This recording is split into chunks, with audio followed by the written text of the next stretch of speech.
Video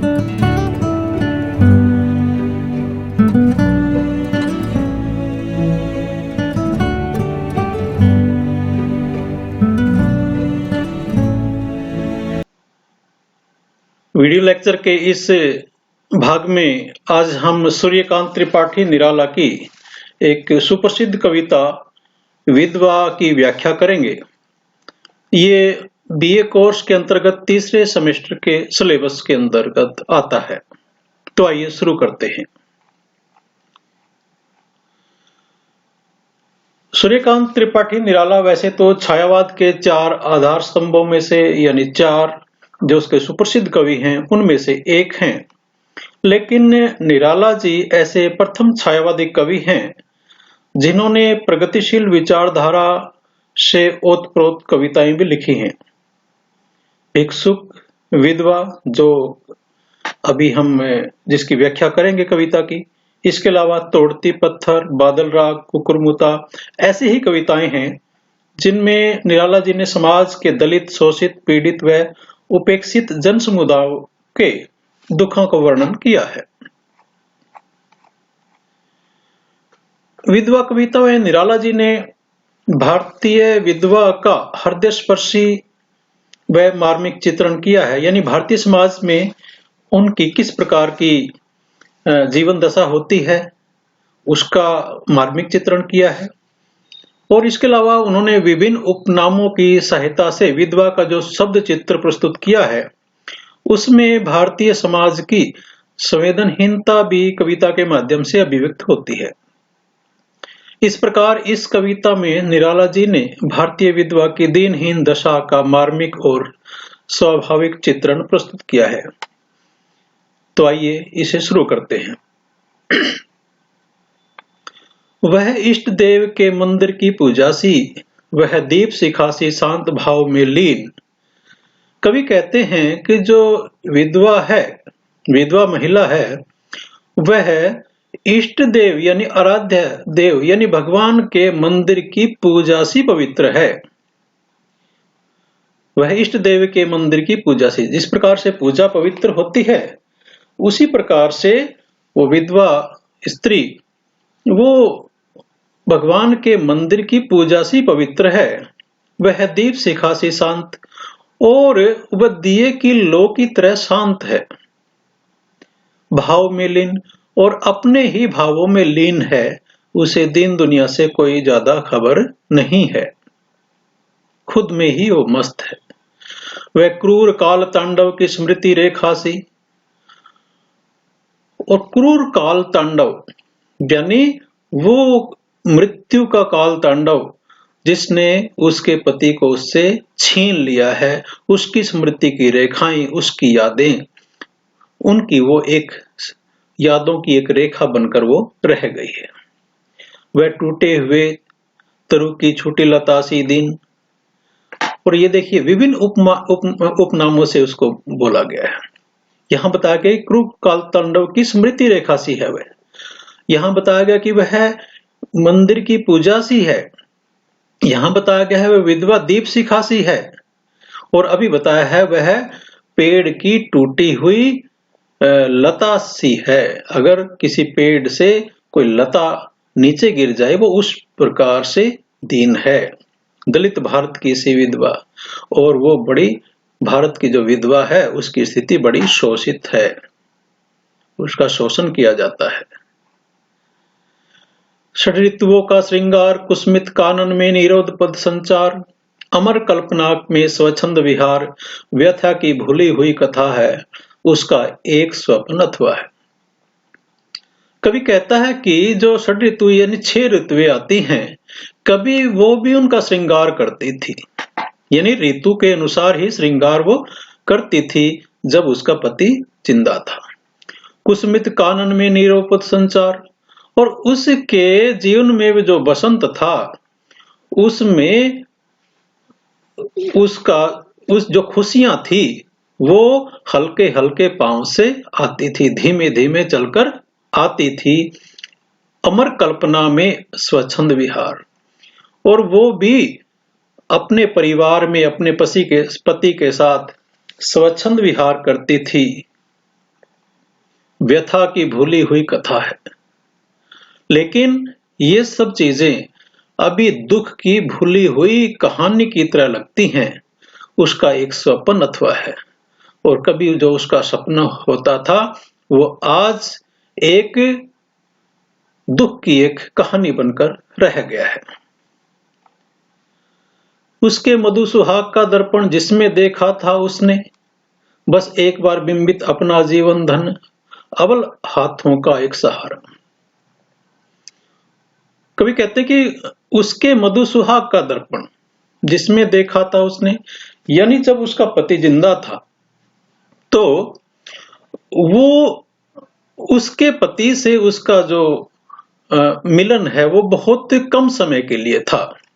उसने अपना जीवन धन का मतलब यहां पर पति से है कि एक बार देखा था उसने उसके, यानी बहुत कम समय के लिए वो मिल पाए थे। और फिर अबल हाथों का सहारा, लक्ष्य जीवन का प्यारा वह ध्रुव तारा दूर हुआ।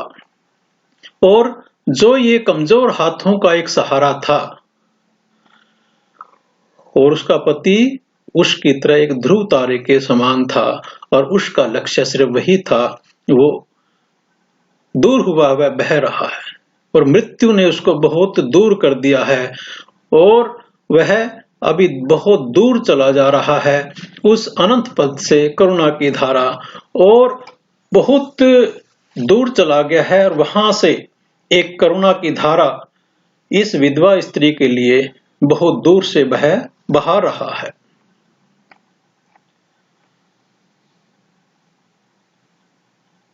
इस कविता में निराला ने भारतीय विधवा के विपेक्षित और अभिशप्त जीवन का मार्मिक चित्रण किया है, ये हम पहले बता चुके हैं। और विधवा के प्रति समाज में क्या दूसरी दृष्टिकोण है, इसको भी उजागर किया गया है।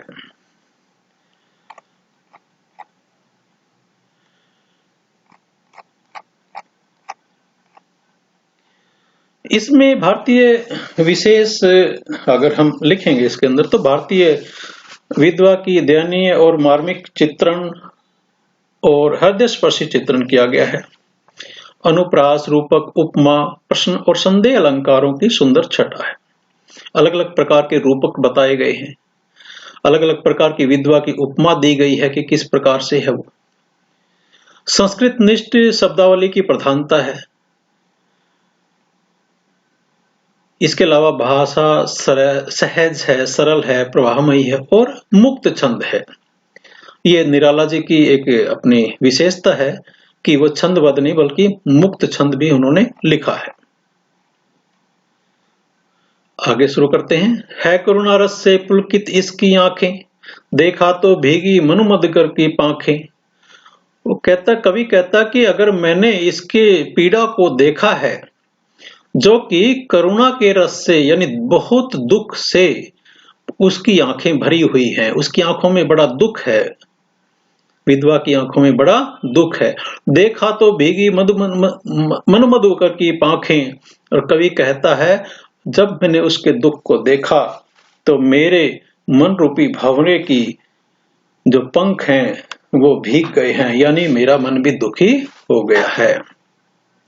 मृदु रसावेश में निकला जो गुंजार, और गुंजार होता है भंवरों का गुंजना। ये जब भंवरे बोलते हैं उनको गुंजार कहा जाता है। मृदु रसावेश में, और इस रस के आवेश में उनके अंदर से जो गुंजार निकला है वह और न था कुछ था बस हाहाकार, यानी वो जो भंवरे थे कुछ और नहीं बोल रहे थे, सिर्फ वो दुख के हाहाकार रूपी वाणी में कुछ बोल रहे थे, यानी बहुत ज्यादा दुखी थे। उस करुणा की सरिता के मलिन पुलिन पर लघु टूटी हुई कुटी का मौन बढ़ाकर, कवि कहता है कि उस करुणा की सरिता के मलिन पुलिन पर, जो करुणा यानी दुख की एक जो नदी है, करुणा की एक जो नदी है, उसी के एक किनारे पर एक छोटी सी उसकी टूटी हुई एक कुटिया है जिसमें मौन बसरा हुआ है, मौन पसरा हुआ है, वहां कुछ भी चहल पहल नहीं है। अति छिन्न हुए भीगे अंचल में मन को, दुख रूखे सूखे अदर त्रस्त चितवन को।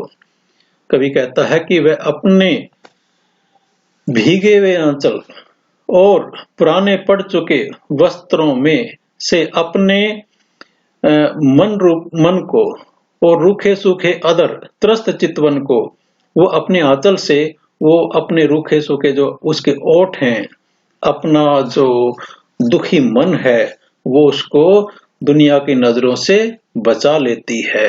वह दुनिया की नजरों से दूर बचाकर रोती है अस्फुट स्वर में, और वो अस्फुट स्वर में रोती है, यानी चुपके रोती है।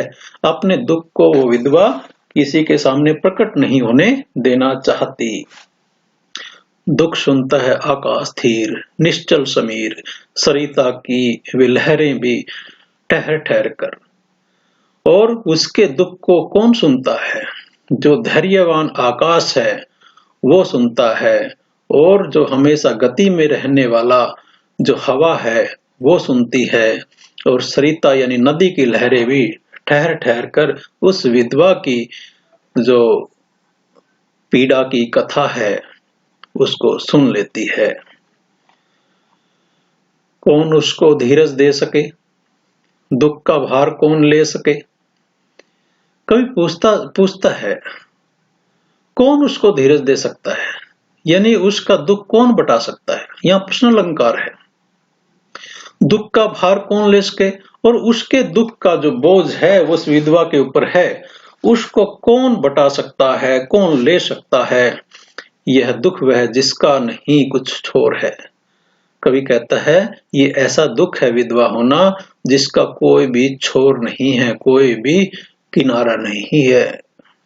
दैव अत्याचार कैसा घोर और कठोर है। और कवि कहते हैं, स्पष्ट रूप से कहते हैं, ये भगवान का दिया हुआ ही अत्याचार है। दैव अत्याचार कैसा घोर और कठोर है, यानी इतना घोर और बहुत ज्यादा कठोर अत्याचार है ये एक विधवा का जीवन। क्या कभी पहुंचे किसी के अश्रु जल? यहां भी प्रश्न अलंकार है।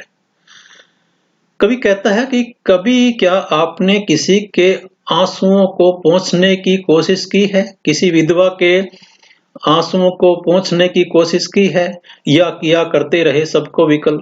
या तुम हमेशा ही किसी को व्याकुल करते रहो हो या दुखी करते रहे हो?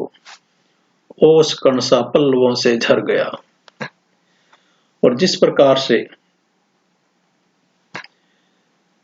फूलों से पराग झड़ जाता है, उसी प्रकार से उसके आंखों से वो कोमल से जो अपने आंसू हैं वो झर जाते हैं, वो गिरने लग जाते हैं। जो अश्रु भारत का उसी से सर गया। और जो उसके एक विधवा के दुख के कारण उसकी आंखों से जो आंसू गिरे, उसी से भारत का भी जो मान सम्मान है वो भी चला जाता है।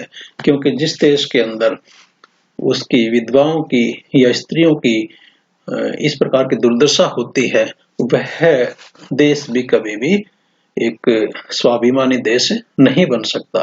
लेकिन समय के साथ साथ बहुत परिवर्तन आया है, और स्त्रियों की जो जीवन है उसके अंदर भी काफी सकारात्मक मोड़ अभी आए हैं। तो ये आपकी कविता थी।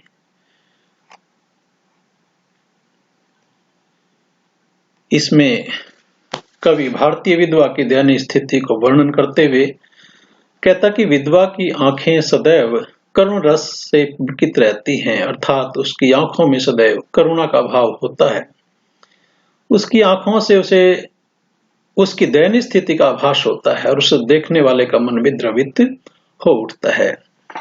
उसे देखने के पश्चात उसका मन रूपी भंवरा गुंजार करने लगता है, और उससे करुणा की आहें फूटने लगती हैं, जो किसी हाहाकार से कम नहीं होती। तो ये कविता आज हमने पढ़ी, इसमें सूर्यकांत त्रिपाठी निराला जी ने एक विधवा के जीवन के बारे में एक प्रगतिवादी विचारधारा की एक कविता लिखी है। इसका आज हमने अध्ययन किया। आशा है आपको समझ में आई होगी। धन्यवाद।